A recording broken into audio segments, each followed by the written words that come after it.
Blackwater Distillery, we've so many wonderful ideas to share. We set up the Tasters Club. 2 unique spirits every 2 months. For the like-minded spirit. Order from our website and receive your Tasters box from our home to yours by courier. Inside you'll find everything you need for that perfect night in.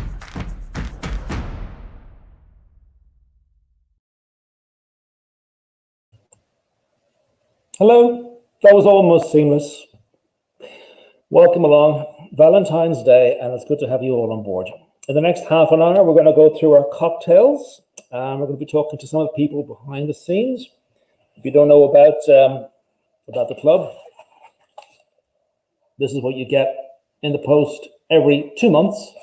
This is the February box, and 2 bespoke spirits, which we'll never ever make again. The blood orange gin, which is really, really lovely. And I'm very fond of this too. The love potion number 5. We'll talk about the love potion first, shall we? We have with us Susan Boyle. She should be out in the ether somewhere. Hello, Susan, are you there? Can you hear I me? am there, yes. Hi. Good to see you, Peter. Good to see you too, Susan. Now, basically, very briefly, can you give us a 15, 20-second introduction as to who you are? Who I am and what I do. So I'm an independent drinks consultant. I'm currently doing a PhD that is researching the importance of making emotional connections to the beverages that we drink. So looking at where we drink them, why we drink them, and who we drink them with, and looking at the stories that go behind the drinks that we enjoy. So that's what I'm all into. So when the opportunity came to design a drink, it just really kind of floated my boat. I loved this idea, and particularly when there's such historic kind of associations with the idea of the intoxicating aspects of liquors in the first place, and that we can connect those to love potions for Valentine's Day. I was like, yes, I'm on board with this one. That's why I rang you. And basically, love potions, aphrodisiacs, all that kind of thing, is that something that you find across all human cultures? Yeah, I think there's always the idea that maybe something that we eat or something we imbibe can change aspects of us. I suppose it takes from that kind of food as nutrition or medicinal and brings it into the other realm as well. I know that in particular, when I was choosing something like using pomegranate for this, pomegranate have had associations with fertility. So that's why they've been linked to being an aphrodisiac. When you crack open a pomegranate on the inside, you have these red jewel seeds, and they're just a proliferation of seeds. So they're seen as being very, very fertile things. And there's some evidence to say that maybe when we think back to the idea of Adam and Eve in the Garden of Eden, that they were tempted by a pomegranate, not necessarily an apple. So that's where I got the idea of using pomegranate. And there's been a more recent study done in the last few years that links pomegranate to the production of testosterone in both males and females. So that ramps up your libido. The thing is, though, that was that piece of research was done by a pomegranate juice company. So I always take those kind of researchers with a little grain of salt. I'm like, I'd like to find out what their test sample was. But pomegranate's just a great fruit to use, and it's in season as well. So this is one of the reasons why I wanted to use it as a core ingredient with this. And if you look at your bottle, you will see there is a slight sediment in it. That's because we actually did use real pomegranates. John and myself were downstairs peeling these lads for several weeks. So a lot of pomegranates on this. But also, when you were talking to John about this, it wasn't just pomegranate, because you put in here citrus and cardamom, which is a kind of a Persian kind of a flavor and idea. Yeah, I liked the idea of like thinking about where a pomegranate grows, and then also thinking about what spices might complement that. So I loved the idea of using things that had like that kind of citrus aspect too. So cardamom, I always think as botanical, comes across as having a really lovely earthy citrusness, and that works really well then when you combine it with kind of orange. So I wanted to think about like citrus as being, because when you're thinking about how you compose things, you want to have aspects that are bitter and aspects that are sour and aspects that are sweet, so that you have this kind of balance. So pomegranate will bring a sweetness, and it will also bring acidity as well, and it also brings a tannic aspect to it too. So then you're looking at what else can you pair with that would also work alongside it. So I thought pomegranate and cardamom definitely, and then orange is great because it just, again, things that are seasonal at this time of the year. We're getting loads of oranges at this time of the year, so why not use a little bit of that extra vitamin C as well? Absolutely, because I mean, love is bittersweet, as we know. So This is it, and complex yeah. as well, Peter. Complex, bittersweet, all these things. I didn't want it to be a one-dimensional love potion. This is a love potion that's going to tick all those boxes and come across as like being really kind of holistic and complicated. And I also love the idea of making a drink that was multi-layered, that had different flavors going on, so that you taste it, you smell it initially, you get one thing, and then it kind of unfolds as well. I wanted this kind of enveloping, kind of romantic, red colored, these kind of things that I wanted to go with it as well. And this talk about the gentian, because gentian is that bitterness that you get in the love potion, which people will be most familiar with from Italian amaras. Yes. So and I love the idea. Yeah, and I like that idea. I think that I think the idea of bitterness as being an acquired taste is something that I'm just fascinated by as well. Because I suppose back when we think about evolution, like we live in this world where we can find these delicious things to eat, but it's because our genetics have changed over millennia and generations to be able to source out what we think is delicious. So it's not that we happen to exist in a world where there's deliciousness, it's that we've adapted, and deliciousness leads us to the things that we want to find. So when we think about things like bitterness, often bitter compounds are the thing that make you come back to a drink again and again, but it's something that's an acquired taste. So you have to work it a little bit. So like children tend to dislike bitter things. That's why if you go back and eat your favorite, the best thing is favorite cereals from when you were a kid, and you find that they're just intensely sweet.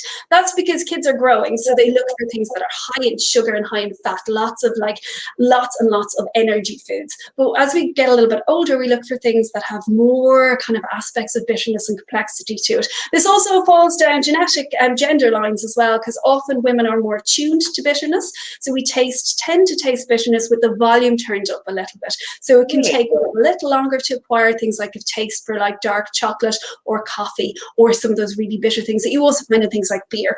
But bitterness is an acquired and brilliant taste, and I'm just fascinated by it. And I love that you complement that with things that are sweet or things that are sour, and you get that complexity thing in your flavor profiles. Ellie had it last night, had the love potion number 5, lovely taste and finish. That's the other thing, is like any Amaro, you could have this after dinner, you can have it straight from the freezer, and it works incredibly well, actually. Yeah, I think actually it works really well. Where I'm thinking of where it sits is topped up with like a pink champagne or a cremant. Really, really nice. Just gives that kind of like lovely bitterness, and if you lengthen it, you'll get more of those aromatics as well, and especially with some bubbles, because bubbles of carbon dioxide will bring it up to your nose as well, so you'll get that kind of loveliness with it. Well, listen, if anyone's out there and it is Valentine's night and you fancy making yourself some cocktails, because there's nothing else to do really, is there? John Coleman has designed us a lovely cocktail to go with this. So, Susan, thank you very much for designing this, and thank you very much for your time this evening. And if you stand by now, John Coleman will show us how to make his look of love. Thank you, Susan. John, you're on. Hi, Peter. Thanks very much. Yeah, this it really is a great spirit, and the cocktail I designed took a bit of time because I really wanted to compliment how good this actually was. And I think it was like 10 hours before we went to print, I actually finally finalized the cocktail.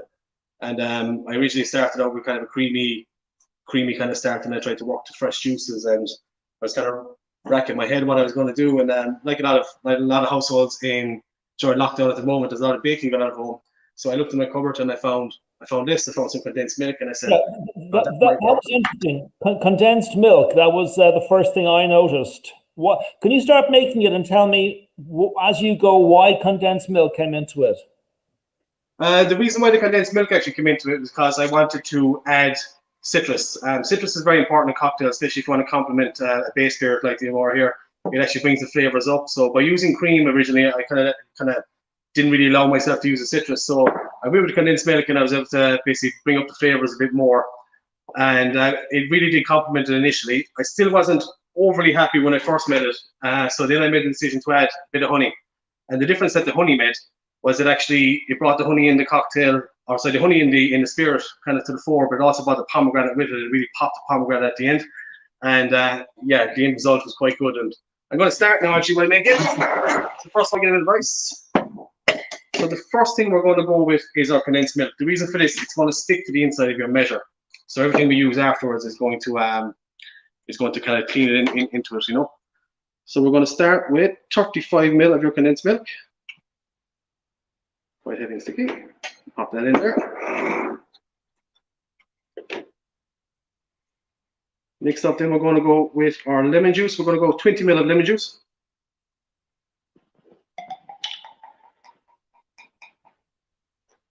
And this really just gets the flavors a little more, just really pop as well, you know. And then we're going to go to our Mora, 50 ml of our love potion number 5.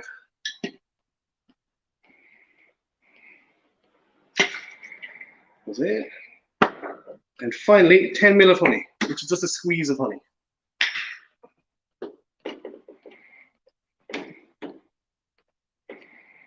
There you go. And just to give it a bit of earthiness, it's quite a smooth cocktail. Just take a pinch of dark chocolate and just pop it in. Now this is going to take quite a vigorous shake. So you want to get those flavors to mix in. So we're going to shake for about 10 seconds.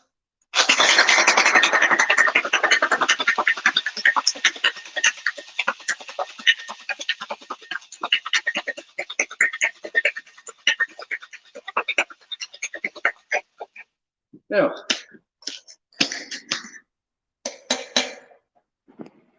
so with your glass, nice flat glass, what you want to do is give it a nice garnish of hot chocolate, or sorry, of grated chocolate as well. Just give it a nice honey and chocolate rim. And we're going to double strain this. So by double strain, I mean you're going to get one of these guys as well, or a sieve if you have it at home, and a strainer, and it's going to strain it. Now it's quite a thick cocktail, so it's going to pour quite slowly.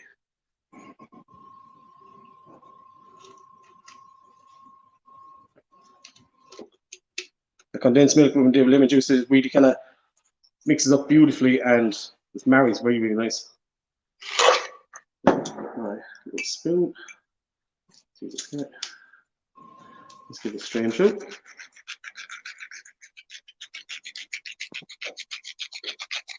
And just by straining it through here, double straining, actually, it's like pouring a pint of stout. It creates a lovely, smooth texture of the drink.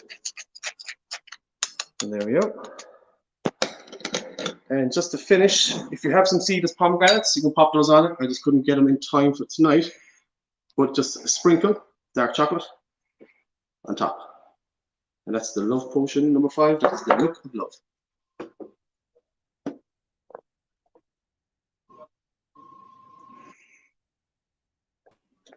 That looks fantastic. I love the combination of using something creamy with it. When I was reading down through the ingredients, it made me really think that it's almost like the inside of some of those like cream-filled, like soft center chocolates that you get in a selection box. You don't often think about putting something like adding that creamy note. I'm just such a fan of condensed milk anyway. I have a soft spot for just cracking the tin open and eating it off a spoon anyway. I think Really? Oh, I love it. I think it's the most incredible ingredient and it just sits there, you know, and you don't think you know what to do with it, but just open it and eat it. Or even better, put it into boil it for a couple of hours and you get the most incredible dulce de leche from it. It's just amazing. You can just dip like biscuits into that or put it on bananas or have it on toast. I like it in a very short black coffee. It just adds kind of a creamy sweetness to it. Is wonderful, really lovely. Yeah, there's something about the texture of it that is so completely different to what you get in other kind of sweet cream situations. It's lovely. Vietnamese coffee as well, that kind of thing, where and works really well with things that have a spice in it. Like interestingly enough, cream and fat can often be an intensifier for flavors. So if you think of cream liqueurs, the alcohol is intensified in a cream liqueur. Oh look, it just comes straight to you, Peter. I'm sitting here with my own glass of unadulterated love potion number 5, but I wish I had some of that. It works really, really well. Susan, I bet the texture is lovely too. Thank you for your time, Susan. I do appreciate it. I'm actually working the controls myself here, so I'm going to get rid of you from the studio now. We'll catch you again, Susan. Take care of yourself. Bye now. Susan Boyle and our love potion. This is actually really, really lovely. I wasn't quite sure myself, but Really nice indeed. Now, later on, we've got a couple of prizes. We have a bottle of very nice, number 5. If you're a member of the club, we've sent you a survey. If you fill the survey in, then you could win this.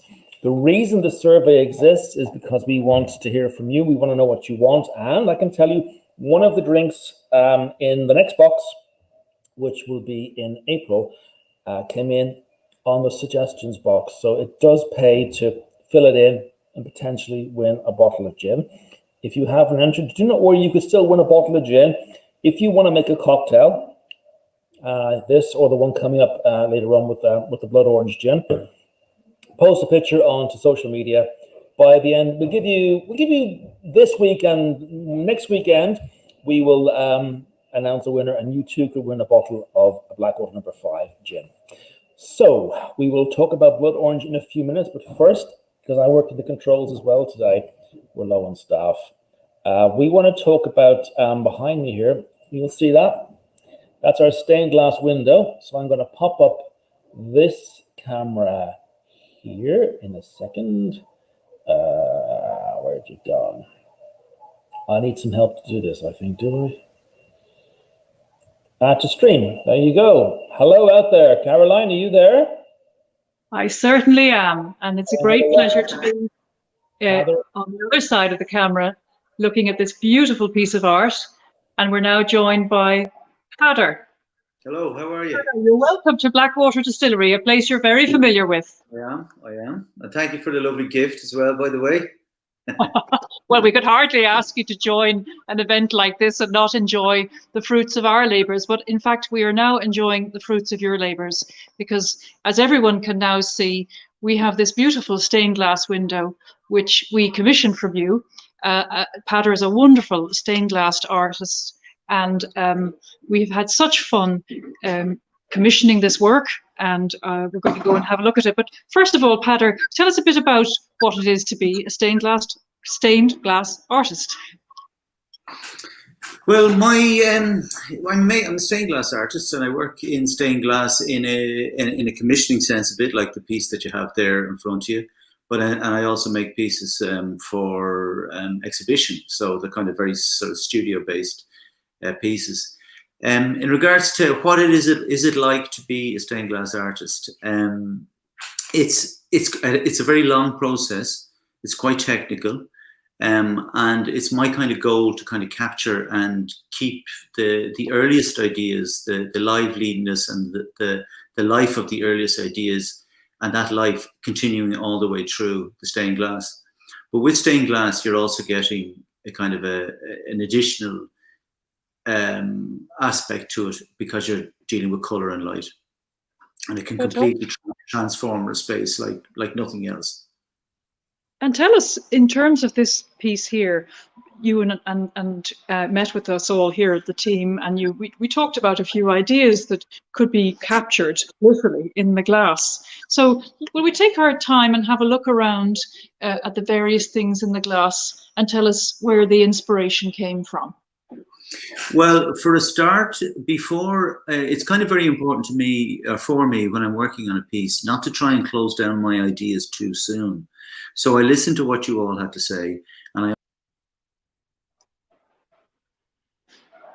Now I wonder if we've lost Pader, because I can't hear him anymore. But what he was talking about are these wonderful items. And here you are back again, Patrick. You said I was backstage there for a moment, so I'll have a little rest. I did a huge amount of research at the start, and I went down loads and loads of different avenues and ideas, and I came up with it's a huge river, and as a result of that, it's got a huge amount of history going back a long time, and there are so many different aspects, and it's a very much a changing river. And it meanders through many different counties. But there was loads of little kind of stories that I kind of came across when I was doing my research. Well, let's focus up here. Who looks like that's quite an interesting one, because there's a 13th century ruin of a castle, Strancally Castle, and in it supposedly the tyrannical owner of it, used to invite people to dinner that he didn't like. And then he'd feed them up good and well, and then he'd throw them down what was called a murder hole. And the murder hole went straight into the Blackwater. So above that, you see that's a figure upside down with their legs sticking up, and you see that's the kind of the simple jug and bowl and bottle there, a bottle of wine probably or something like that there, and the shape of the form of the castle. It's very much a layered kind of composition. And rather than trying to depict the Blackwater itself as a river that had a beginning and an end, I took various sections of it, imaginary sections in some regards, and I kind of overlapped them. I was trying to, it was very important to kind of, with the composition and with the content, to try and get something that was kind of coherent over the whole passage, rather than it being a direct representation of, let's say, the Blackwater and its environs. But when you look from here, Pader, to this wonderful, I have to bring everyone's attention to this wonderful picture of the RIC barracks, which is right at the top of the graph. Absolutely, yeah. That's local here in Ballyduff. We have the wonderful, then the apple orchards, and then this is really lovely here, talking about the history of the steamboats coming up coming up. Yeah, they used to go all the way from Youghal up as far as Cappoquin and back, and that was over like nearly a 50 or 60 year period. I was actually thinking, wouldn't it be a lovely thing to do again? Actually, because it's a lovely stretch of water. And then, of course, we have the symbol of the distillery, which are the herons, which are everywhere on the Blackwater. Absolutely everywhere. Yeah. And then down at the bottom, then as well, you've got another animal there, the otter, which is kind of. They are along. I mean, the actual the lovely thing about a river is it's almost like an archery that all these kind of wildlife, like kingfishers, fly up and down, and they use the Blackwater as their kind of road. That's how they sort of travel. And there's all these kind of hidden animals. We have here. We have to finish here, Pader, because of course it is Valentine's night. Yeah. Well, there's two romantic sides to this story. One is that I was very lucky to go on a stag. I got married there recently enough to my lovely wife, Debbie Dawson. And but for the stag, we travelled down the Blackwater in some canoes, and we were on it for a number of days. So that's something that's kind of romantic. But also, as it happens, there's quite a few bridges along the river Blackwater, all the way going back as far as Bantir, down and also down in the direction of Fermoy, where lovers used to meet. And supposedly, that's right, and it actually makes kind of sense, meeting at the crossroads. But a bridge would have that same sort of kind of connotation.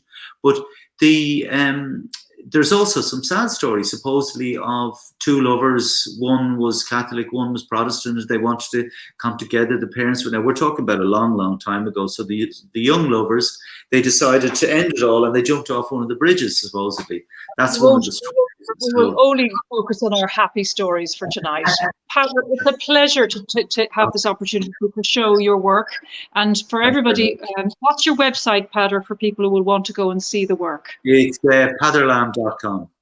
So we highly recommend it.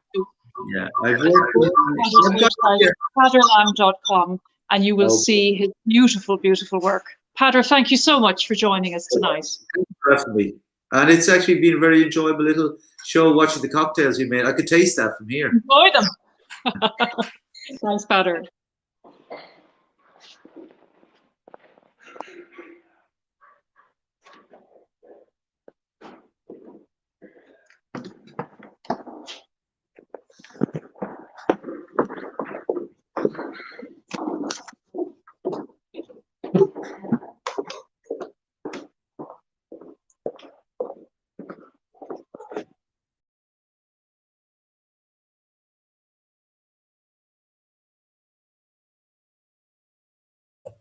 Oh, seamless again. Sorry, I was trying to do two things at once, and as a man, I just can't multitask at all.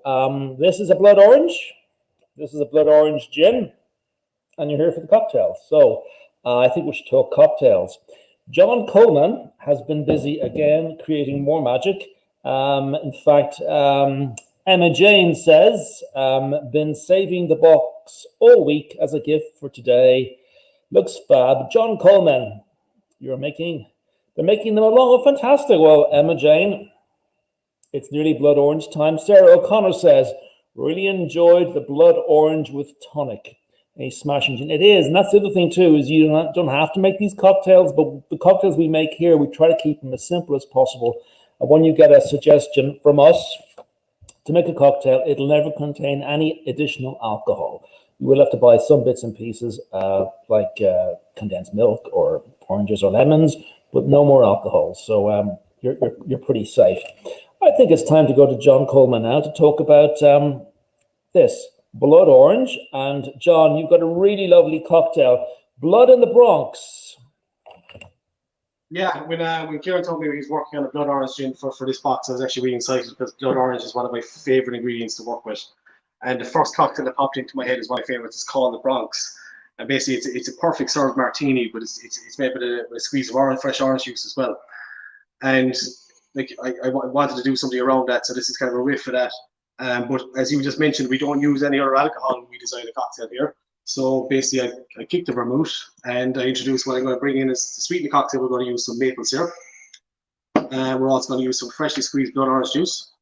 We're going to add a bit of lemon juice just to bring in a bit of balance because blood orange is kind of, it's unpredictable in its sweetness when you squeeze it. So the lemon juice just brings a bit of balance. And we're going to add a bit of ginger. Now, traditionally, if I was working in the bar, I would make a maple and ginger syrup, but that's a lot of work involved in that. So I'm going to ask anyone to do that before tonight.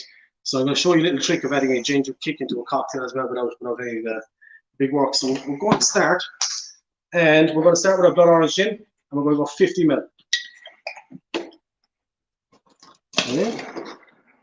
And now to sweetness, we'll add 15 ml of our maple syrup.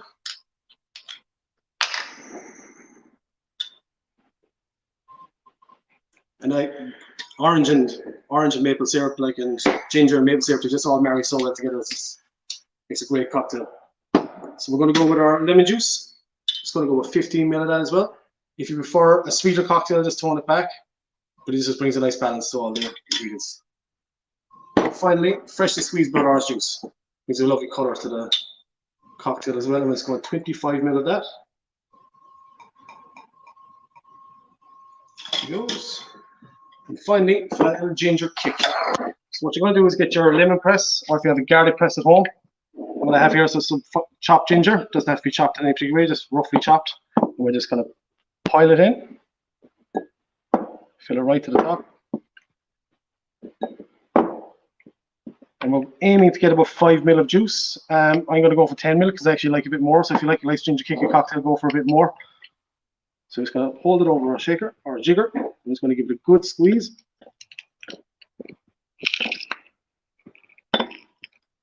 And when it stops coming out, what you do is just tilt to the side. And you get more out the side then as well. It is a long process, but it's worth it in the end. There we go. And that's just another 5 ml. Pop that in. We're going to give it a good shake. So that's nice.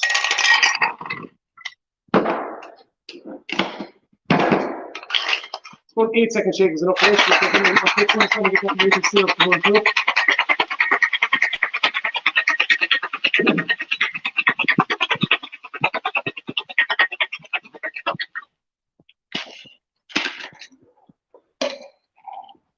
Again, we're going to double strain into your coupe glass. This gives it a lovely blood orange colour.